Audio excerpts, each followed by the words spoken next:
Demi mendapatkan BBM jenis solar, kendaraan logistik dan bus lintas kota rela mengantre berjam-jam. Antrean kendaraan ini sudah terjadi sejak 3 pekan terakhir.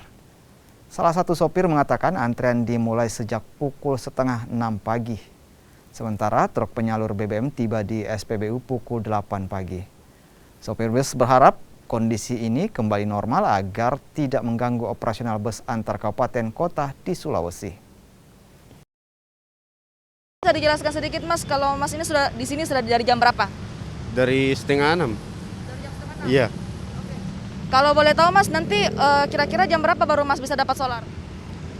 Jam-jam kalau cepat masuk biasa jam 10, biasa jam 3 baru ambil solar.